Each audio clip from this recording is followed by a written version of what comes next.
Hello and welcome to YouTube Gallifrey 02 and my episode preview for episode 3 of series 10 of Doctor Who, Be Nice. So without further ado, let's begin.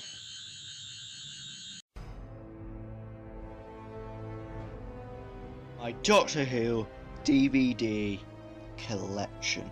Is Captain Jack Harkness the face of both? So yes, this could be my third and final episode preview, as my past two episode previews haven't done any well. So it's depending on this one. If it gets good views, I will do one for the following episodes. But without further ado, let's begin the preview with the synopsis for this episode. So, the 4th of February 1814, London. The Doctor and Bill chill out at the last great Frost Fair on the frozen Thames, enjoying the carnival atmosphere and eating pies. But sinister lights are swarming beneath the ice, luring people to their doom in the black depths of the river. And as the Doctor gets on the case, a desperate band of local urchins could provide the clues he needs. Someone powerful and ruthless is plotting to attract as many people to the fair as possible. But why? And what lurks at the bottom of the Thames, waiting impatiently for the first anomalous cracks in the ice? So yeah, interesting synopsis, sounds very intriguing. So yeah, basically it's loads of little creatures living underneath the Thames, luring people down. And yes, can I get this straight? A lot of people have said, why have another Victorian London episode? This is set in 1814. Queen Victoria wasn't even born in 1814, so yeah, it's not a Victorian episode, it's just in the 19th century. So yeah, not another Victorian episode, and yeah, a lot of people have been saying the Paternoster Row gang will be in this episode.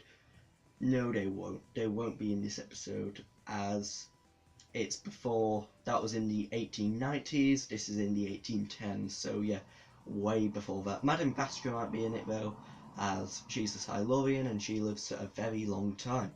So yes, other people who are in this episode, the guest stars: the Pie Man, who is played by Peter Singh; Nicholas Burns, who plays Lord Sutcliffe; Tommy May plays Dowell; Alfie Stoker plays Perry; and Gilliam Ryford plays a Georgian gentleman. So yeah, it's set in Georgian times rather than Victorian times.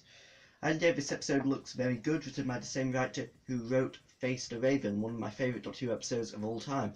So it should be good. I'm not sure if it's going to beat that, but I think it's going to be very good, as it looks very good. The scenery looks very good in this story. This is the episode where Doctor punches someone, so yeah, that looks very good. And yeah, this episode also has a lack of Nardal as well, and carries on directly from where we left in Smile, where the elephant came out of the mist. And yeah, I think Nardal will appear at the end of this episode, in the ending scene when the Doctor and Bill finally arrive back in the Doctor's office, as episode 4 is set in present day Bristol. Again, another Bristol story. What is Doctor Who's obsession with Bristol at the moment? Like, there has been, after Knock Knock, that would be the third Bristol story since Flatline. So yeah, an obsession with Bristol suddenly. And yeah, this episode is written by Bill Anderson, who I think is a newbie to directing Doctor Who. He might not be. He might have directed one quite a while ago. And yeah, this episode looks very good indeed. The Doctor is finally wearing a different spacesuit. Well, he's wearing an underwater suit, and I'm not sure if underwater suits were invented in 1814. That might be a historical error, but other than that, the costumes look great in this episode, and looking forward to that. Also, what do I think will happen with the Vault in this episode? Well, I think the Vault will be mentioned near the end when the Doctor arrives back in present day Earth. Nardole will probably say, where have you been? Because the Doctor and Bill are most likely have been missing a month or 2 months or whatever. And yeah, Nardole has been worried, and Nardole is going to be very cross.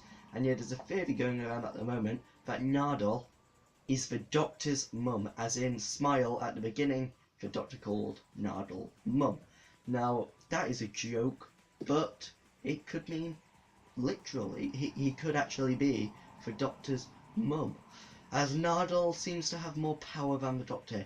He seems to influence the Doctor a lot more, and that means my Snoke theory is getting more likely, I think. There's something behind Nardole which I hope to be revealed in the next few episodes. But yeah, don't think it's going to be revealed in Thin Ice, but I think it will be revealed later on in the series. Not Snoke, but maybe he is the Master, or maybe he is another Time Lord. He definitely holds a secret. So yeah, that is my preview for Thin Ice. Please let me know in the comments below what you think will happen in Thin Ice. And yeah, and until the next time, goodbye.